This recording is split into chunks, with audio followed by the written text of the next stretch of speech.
ओम शांति, ओम शांति, ओम शांति। आज बाबा को 25/9/2020 को साकार मुरली।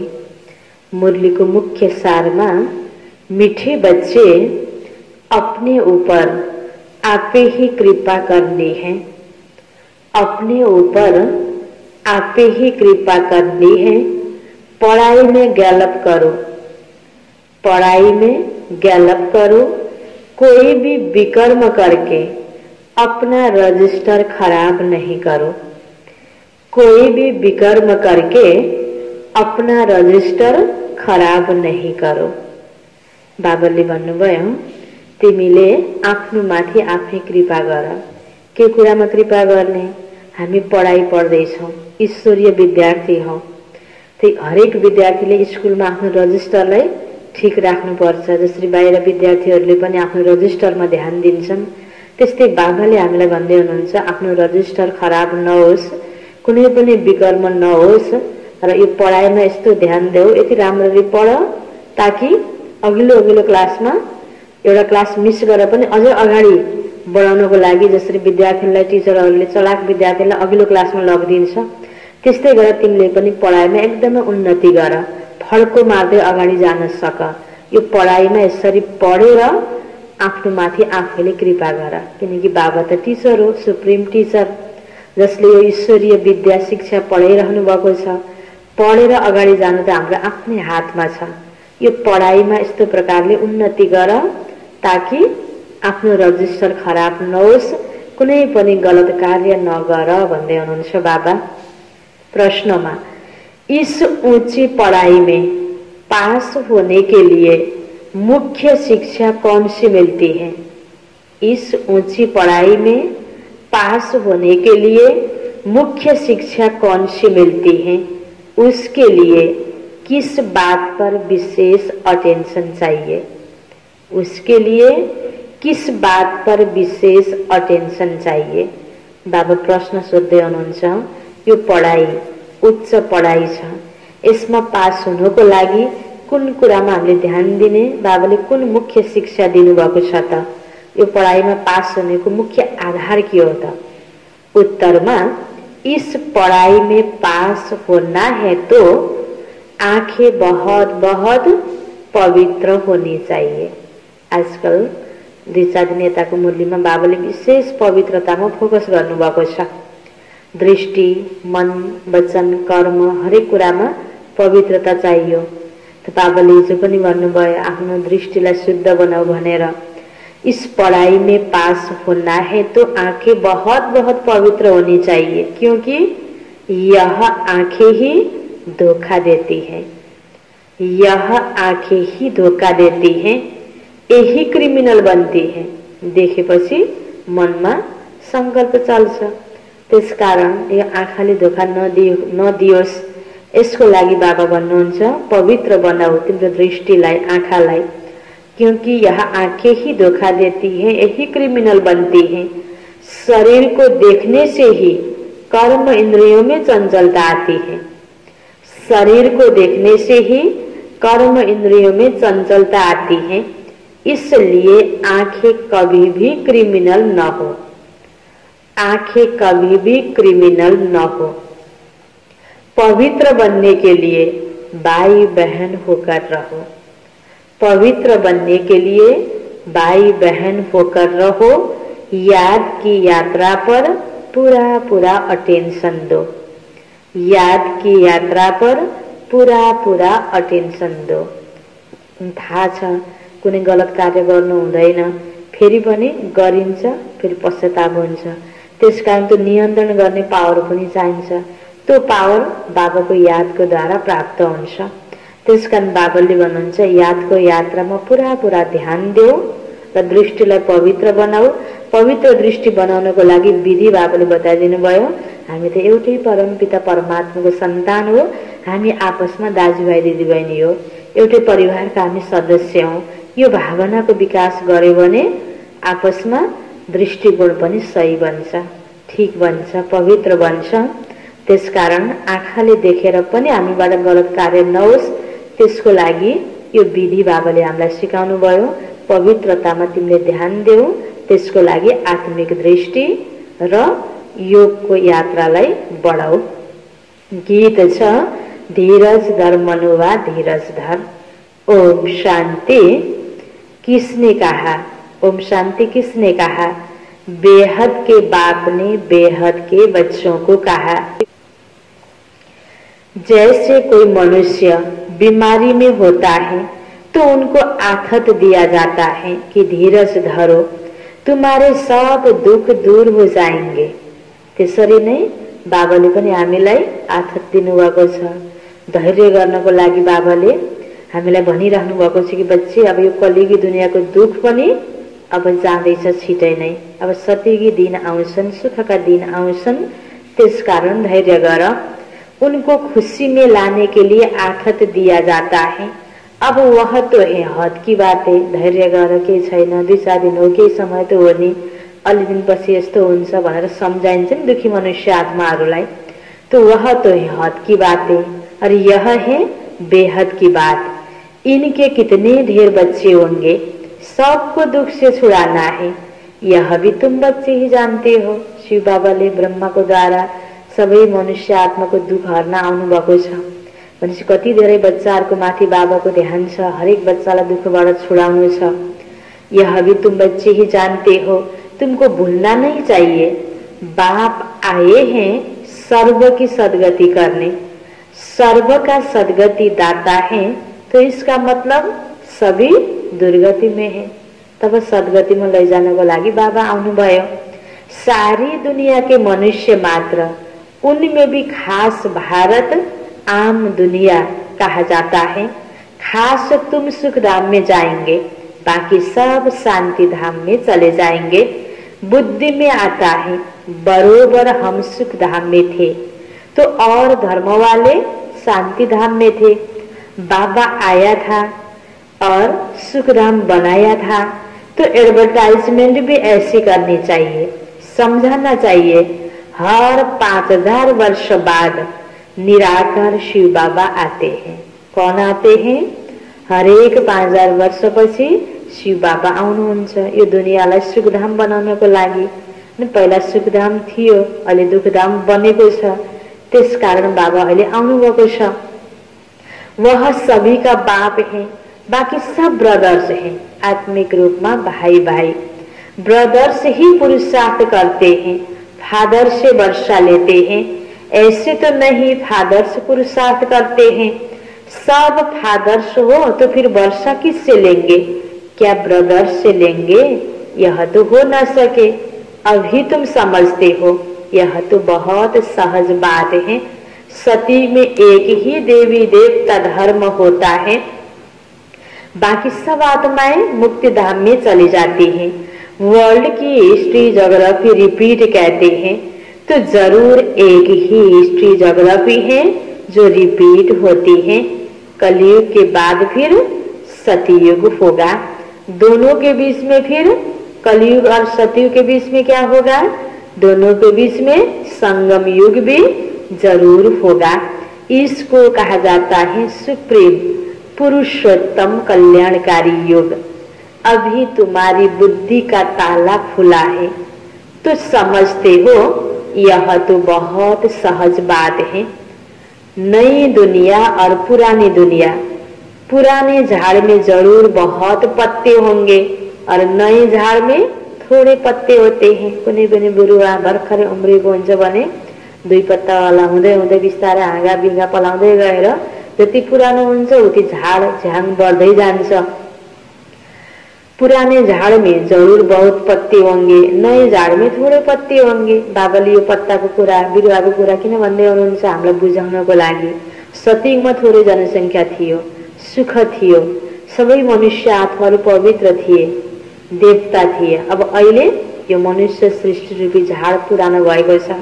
यहाँ जनसङ्ख्या पनि धेरै छ र भाषा, धर्म, वर्ग, पेशा यो सबैको आधारमा जात जाति मान्छेको अवस्थाहरूमा एकदमै विचारमा सब मतभेद बढ्दै बढ्दै गइरहेको छ, अनेकता बढ्दै गइरहेको छ। वह है सतु प्रधान दुनिया, सतयुग। इनको तमो प्रधान कहेंगे इस कलयुग को। तुम्हारा भी नंबरवार पुरुषार्थ अनुसार बुद्धि का ताला खुला है, क्योंकि सब यथार्थ रीति बाबा को याद नहीं करते तो धारणा भी नहीं होती है। बाबा तो पुरुषार्थ कराते हैं परंतु तकदीर में नहीं है। ड्रामा अनुसार जो अच्छी रीति पढ़ेंगे पढ़ाएंगे, बाप के मददगार बनेंगे, हर हालत में ऊंच पद भी वही पाएंगे। स्कूल में स्टूडेंट भी समझते हैं हम कितने मार्क्स में पास होंगे, कति मैले पढाइमा ध्यान दिन्छु, कति राम्रोसँग पढाइ पढेको छ, कतिको मलाई आउँछ, त्यो आधारमा भोलि म पास हुन्छु कि फेल हुन्छु भनेर हरेक विद्यार्थीले अन्दाजा लगाउन सक्छ। बाबाले उदाहरण दिनुभयो। स्कूल में स्टूडेंट भी समझते हैं हम कितने मार्क्स में पास होंगे, तीव्र वेगी जोर से पुरुषार्थ करते हैं, ट्यूशन के लिए टीचर रखते हैं कि कैसे भी पास करके दिखाएं, कैसे भी करके पास होए। यहाँ भी बहुत ज्ञालप करना है। बाहिरको विद्यार्थीको उदाहरण दिनुभयो। जसरी पनि मैले पास हुनु छ भनेर आफ्नो उन्नतिको लागि विद्यार्थीले ख्याल गर्छ। धेरै उन्नति गरेको विद्यार्थीलाई साँच्चीकै क्लास पनि अर्को उपल्लो क्लासमा लगेर राखिन्छ। तो बाबा भन्नुहुन्छ अपने ऊपर कृपा करनी है। बाबा से अगर कोई पूछे अब शरीर छूटे तो इस हालत में क्या पद पाएंगे, तो बाबा झट बताएंगे। हाम्रो अवस्था हाम्रो हालत देखेर बाबालाई थाहा हुन्छ, हामीले पनि आफूले आफूलाई बुझ्न सकौं, चिन्न सकौं कि मैले राम्रो पुरुषार्थ गर्दैछु या पुरुषार्थमा लापरवाही छ भने जस्तो गर्न सकेको छैन। यह तो बहुत सहज समझने की बात है। जैसे हद के स्टूडेंट समझते हैं, बेहद के स्टूडेंट भी समझ सकते हैं। तिमी ईश्वरीय विद्यार्थी बेहद को स्टूडेंट हो, तिमीले पनि आफूलाई बुझ्न सक्छौ, ध्यान दियो भने। बाबा भन्दै हुनुहुन्छ बुद्धि से समझ सकते हैं कि हमसे घड़ी घड़ी यह भूलें होती हैं, विकर्म होता है, रजिस्टर खराब होगा तो रिजल्ट भी ऐसे निकलेगी। हर एक अपना रजिस्टर रखें। यूं तो ड्रामा अनुसार सब नूद हो ही जाती है।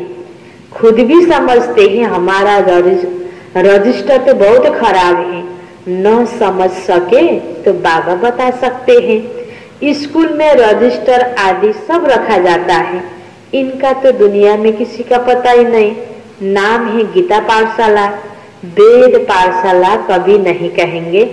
वेद उपनिषद ग्रंथ आदि किसी को भी पाठशाला नहीं कहेंगे। पाठशाला में एम ऑब्जेक्ट है, हम भविष्य में यह बनेंगे। कोई वेद शास्त्र बहुत पढ़ते हैं तो उनको भी टाइटल मिलता है, कमाई होती है। कोई कोई तो बहुत कमाई करते हैं परंतु वह कोई अविनाशी कमाई नहीं, साथ नहीं चलती है। यह सच्ची कमाई साथ चलती है, बाकी सब खत्म हो जाती है।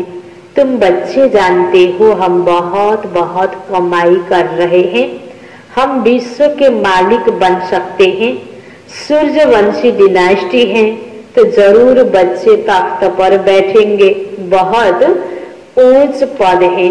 तुमको स्वप्न में भी नहीं था कि हम पुरुषार्थ कर राज्य पद पाएंगे। पहिले त थाहै थिएन, ख्याल ख्वाबमा सपनामा पनि देखेका थिएनौं कि हामी नै मनुष्य आत्माहरूले यो ईश्वरीय पढाइ पढेर सूर्यवंशी डिनास्टीमा, दैवी घरानामा, त्यो राजधानीमा गएर उच्च पद पाउँछौं, राज्य पद पाउँछौं भन्ने पहिला थाहै थिएन। इसको कहा जाता है राजयोग। वह होता है बैरिस्टर योग, डॉक्टरी योग। जुन पढाइ पढो, जुन सब्जेक्ट जे बन्नका लागि, चाहे डॉक्टर बन्नुहोस् या वकिल बन्नुहोस्, त्यसैमा बुद्धि योग लागिरहेको हुन्छ। डॉक्टरी योग, बैरिस्टरी योग। त्यस्तै यहाँ राजा बन्नको लागि गरिएको योग राजयोग। भविष्यमा राजा बन्नको लागि अहिले कर्मेन्द्रियमाथि राज्य गर्न बाबा सिकाउँदै हुनुहुन्छ। जो यति बेला स्वराज्य अधिकारी बन्छ ऊ भविष्यमा विश्व राज्य अधिकारी बन्न सक्छ। त्यसको लागि यो पढाइ हो र योग हो राजयोग। पढ़ाई और पढ़ाने वाला याद रहता है। यहाँ भी यह है सहज याद। याद में ही मेहनत है। अपने को देही अभिमानी समझना पड़े। आत्मा में ही संस्कार भरते हैं। बहुत आते हैं जो कहते हैं हम तो शिव बाबा की पूजा करते थे, परंतु क्यों पूजा करते हैं यह नहीं जानते। शिव को ही बाबा कहते और किसी को बाबा नहीं कहेंगे। हनुमान गणेश आदि की पूजा करते हैं, ब्रह्मा की पूजा होती नहीं। अजमेर में बल मंदिर है, ब्रह्मा बाबा को यादगार मंदिर से अजमेर में, वहाँ के थोड़े ब्राह्मण लोग पूजा करते होंगे, बाकी गायन आदि कुछ नहीं। श्री कृष्ण का, लक्ष्मी नारायण का कितना गायन है, जति देवी अन्य देवी देवताहरूको पूजा हुन्छ त्यति ब्रह्मा को पूजा र गायन हुँदैन।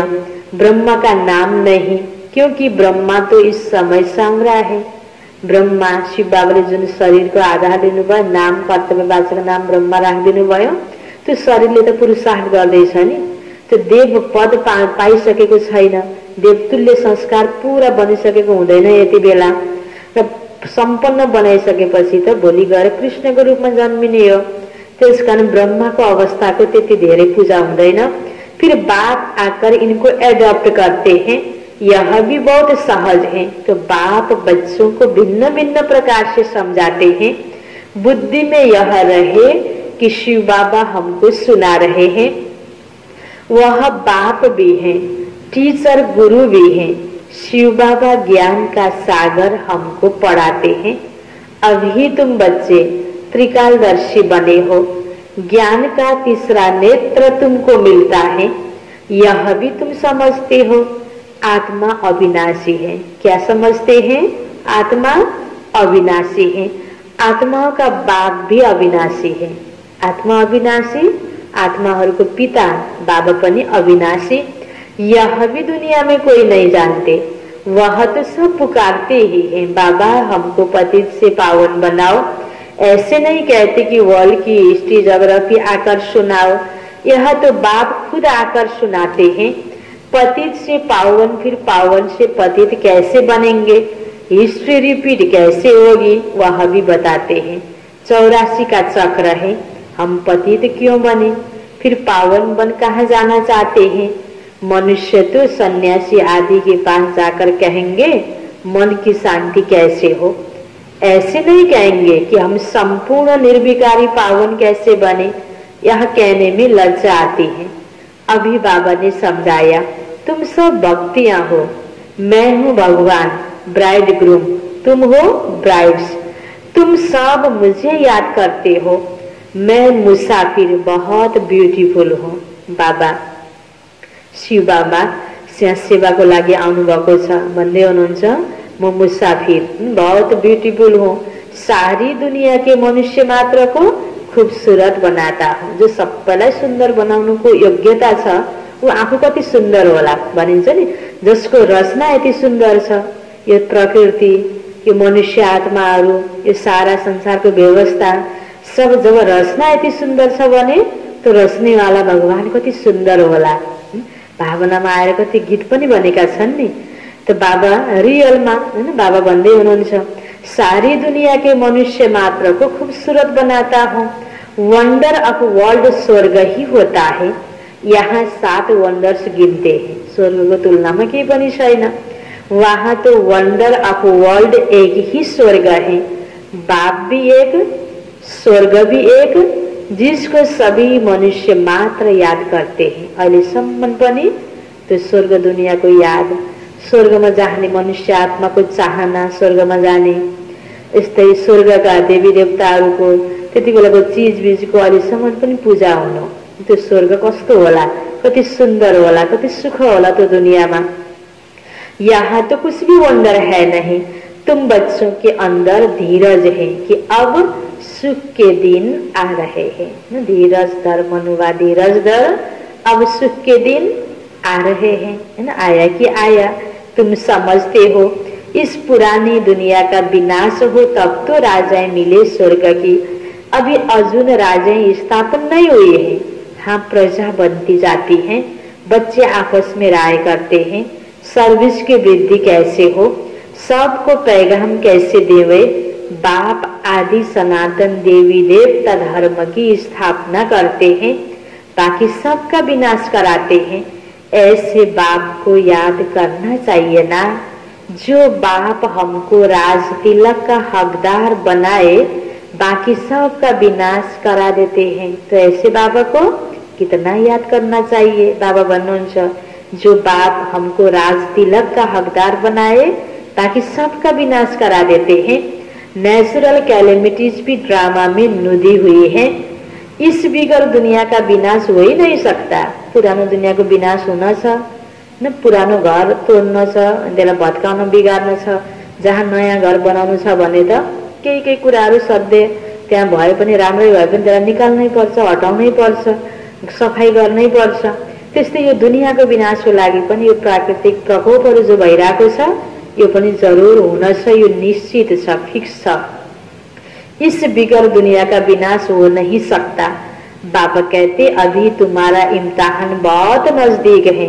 मृत्यु लोक से अमर लोक ट्रांसफर होना है। जितना अच्छी रीति पढ़ेंगे पढ़ाएंगे उतना उच्च पद पाएंगे, क्योंकि प्रजा अपनी बनाते हो। पुरुषार्थ कर सबका कल्याण करना चाहिए। चैरिटी बिगन्स एट होम, यह कायदा है। पहिला आफूलाई सुधार्ने, आफ्नो घर परिवारमा सन्देश दिने, आफ्नो समाजमा अनि देश विश्व, यसरी बाबा भन्नुहुन्छ यह कायदा है। Charity begins at home. पहले मित्र संबंधी बिरादरी आदि वाले ही आएंगे, पीछे पब्लिक आती है। शुरू में हुआ भी ऐसे, आहिस्ते आहिस्ते वृद्धि हुई। फिर बच्चों के रहने के लिए बड़ा मकान बना। शुरू में जहाँ दादीहरू बस्नुभयो, बच्चे आकर पढ़ने लगे। यह सब ड्रामा में नूद थी जो फिर रिपीट होगा। इसको कोई बदल थोड़ी सकता है। यह पढ़ाई कितनी ऊंच है, याद की यात्रा ही मुख्य है। मुख्य आंखें ही बड़ा धोखा देती हैं। आंखें क्रिमिनल बनती हैं, तब शरीर की कर्म इंद्रिया चंचल होती है। देखेपछि खान मन लाग्यो, देखेपछि लगाउन मन लाग्यो, देखेपछि नै कसैको प्रति रिसको भावना जागृत भयो, देखेपछि आहा यो कति माया लाग्दो मायाको भावना जागृत भयो। जे पनि हुन्छ आँखाले देखेर धेरै फरक पर्छ। कोई अच्छी बच्ची को देखते हैं तो बस उसमें फंस पड़ते हैं। ऐसे बहुत दुनिया में केस होते हैं। बसेन त यो दुनियाँमा यो बलात्कार, हत्या, हिंसा यो किन बढिरहेको छ? आँखाले देखेको छ। एक आपसमा कर्म इन्द्रियको प्रभाव चञ्चलतामा परेर हैन, बाबा भन्नुहुन्छ क्रिमिनल आई हैन, उसमें फंस पड़ते हैं। ऐसे दुनिया में बहुत केस होते हैं। गुरु की भी क्रिमिनल आई हो जाती है। यहाँ बाबा कहते क्रिमिनल आई बिल्कुल नहीं होनी चाहिए। भाई बहन होकर रहेंगे तब पवित्र रह सकेंगे। मनुष्य को क्या पता, वह तो हंसी करेंगे। पवित्रताको पाठ हैन, पवित्र रहनको लागि भनेपछि तो असम्भव भन्छन् कतिपयले, वह तो हंसी करेंगे। शास्त्रों में तो यह बातें है नहीं। बाबा कहते यह ज्ञान प्राय लोप हो जाता है। पीछे द्वापर से यह शास्त्र आदि बने हैं। अब बाप मुख्य बात कहते कि अल्प को याद करो तो विकर्म विनाश हो जाए। अपने को आत्मा समझो। तुम 84 का चक्र लगाकर आए हो। अभी फिर तुम्हारी आत्मा देवता बन रही है। छोटी सी आत्मा में 84 जन्मों का अविनाशी पाठ भरा हुआ है। वंडर है ना? ऐसे वंडर ऑफ वर्ल्ड की बातें बाबा ही आकर समझाते हैं। कोई का 84 का, कोई का 50-60 जन्मों का पाठ है। सबै आत्माको रोल बराबर छैन। समयको हिसाबले कसैको एक जन्मको पाठ छ, मिनिमम मैक्सिमम 84 जन्मको पाठ। बीच बीचमा कसैको 50-60, कसैको 10-15, कसैको 30-35, यसरी अलग अलग शरीर लिएर अलग अलग जन्मको पाठ हुन्छ। परम पिता परमात्मा को भी पाठ मिला हुआ है। ड्रामा अनुसार यह अनादि अविनाशी ड्रामा है। शुरू कब हुआ, बंद कब होगा, यह नहीं कह सकते, क्योंकि यह अनादि अविनाशी ड्रामा है। यह बातें कोई जानते नहीं। अच्छा, मीठे मीठे सिकिलदे बच्चों प्रति माता पिता बाप दादा का याद, प्यार और गुड मॉर्निंग। रूहानी बाप की रूहानी बच्चों को नमस्ते। रूहानी बच्चों की रूहानी बाप को याद, प्यार, गुड मॉर्निंग और नमस्ते नमस्ते। धारणा को लागि मुख्य सार पहिलो पॉइंट में, अभी इम्तिहान का समय बहुत नजदीक है। अभी इम्तिहान का समय बहुत नजदीक है, इसलिए पुरुषार्थ कर अपना और सर्व का कल्याण करना है। अपना और सर्व का कल्याण करना है। पढ़ना और पढ़ाना है। पढ़ना और पढ़ाना है। Charity begins at home. Charity begins at home. दूसरा पॉइंट, देही अभिमानी बन। देही अभिमानी बन। अविनाशी सच्ची कमाई जमा करनी है। अविनाशी सच्ची कमाई जमा करनी है। अपना रजिस्टर रखना है। अपना रजिस्टर रखना है। कोई भी ऐसा विकर्म न हो, कोई भी ऐसा विकर्म न हो जिससे रजिस्टर खराब हो जाए, जिससे रजिस्टर खराब हो जाए। वरदान से बाबा को निमित्तपन की स्मृति से, निमित्तपन की स्मृति से माया का गेट बंद करने वाले, माया का गेट बंद करने वाले डबल लाइट भव। निमित्तपन की स्मृति से माया का गेट बंद करने वाले डबल लाइट भव। इसको विस्तार में, जो सदा स्वयं को निमित्त समझकर चलते हैं, जो सदा स्वयं को निमित्त समझकर चलते हैं, उन्हें डबल लाइट स्थिति का स्वतः अनुभव होता है। म त निमित्त मात्र हो, गराउने वाला भगवान बाबा हुनुहुन्छ। त बोझको समयमा बोझिलो अनुभव हुँदैन। कुनै पनि कार्य गर्दाखेरि पनि स्थिति हल्का हुन्छ। एक त म आत्मा स्वतै लाइट स्वरूप हो, अर्को अवस्थामा पनि लाइट। उन्हें डबल लाइट स्थिति का स्वतः अनुभव होता है। करण करावनहार करा रहे हैं। मैं निमित्त हूँ, इसी स्मृति से सफलता होती है। मैंपन आया अर्थात माया का गेट खोला। मैले नै गर्न पर्छ, म बिना यो हुँदैन, मैले मात्रै कति गर्ने, या मलाई नै यो गर्न छ, मैले नै गर्नुपर्ने भन्ने बित्तिकै त्यहाँ तनाव सुरु हुन्छ। त बाबा भन्नुहुन्छ मैंपन आया अर्थात माया का गेट खुला। निमित्त समझा अर्थात माया का गेट बंद हुआ। तो निमित्त समझने से माया जीत भी बन जाते और डबल लाइट भी बन जाते। साथ साथ सफलता भी अवश्य मिलती है। यही स्मृति नंबर 1 लेने का आधार बन जाती है। कौन स्मृति? निमित्तपन, ट्रस्टीपन। बाबा भन्नुहुन्छ बस सम्हालिदिने हो, बाँकी सब कुछ परमात्मा बाबाको देन हो। आफ्नो माथि बोझा लिने होइन, गर्ने बेलामा जिम्मेवारी पूर्वक गर्ने हो, सम्हाल्ने हो, आफ्नो कर्तव्य गर्ने हो, पूरा पूरा पालन गर्ने हो। तर गाह्रो अवस्थामा बस परमात्मा बाबा नै हुनुहुन्छ साथमा भनेर हल्का भएर खुसी खुसीले गर्ने हो। स्लोगन, त्रिकालदर्शी बनकर हर कर्म करो। त्रिकालदर्शी बनकर हर कर्म करो तो सफलता सहज मिलती रहेगी। सफलता सहज मिलती रहेगी। सफलता प्राप्तिका लागि कुनै पनि कर्म गर्छौं हैन, बाबा भन्नुहुन्छ तीनै काल सोचेर गर। त्रिकालदर्शी बनकर हर कर्म करो तो सफलता सहज मिलती रहेगी। बाबाले मुरलीमा सारमा भन्नुभएको थियो, मिठे बच्चे अपने ऊपर आपे ही कृपा करनी है। पढ़ाई में गैलप करो, कोई भी विकर्म करके अपना रजिस्टर खराब नहीं करो। प्रश्न उत्तर में थियो, इस ऊंची पढ़ाई में पास होने के लिए मुख्य शिक्षा कौन सी मिलती है? उसके लिए किस बात पर विशेष अटेंशन चाहिए? इस पढ़ाई में पास होना है तो आंखें बहुत बहुत पवित्र होनी चाहिए, क्योंकि यह आंखें ही धोखा देती हैं, यही क्रिमिनल बनती हैं। शरीर को देखने से ही कर्म इंद्रियों में चंचलता आती है, इसलिए आंखें कभी भी क्रिमिनल न हो, पवित्र बनने के लिए भाई बहन होकर रहो। याद की यात्रा पर पूरा पूरा अटेंशन दो। अच्छा, ओम शांति।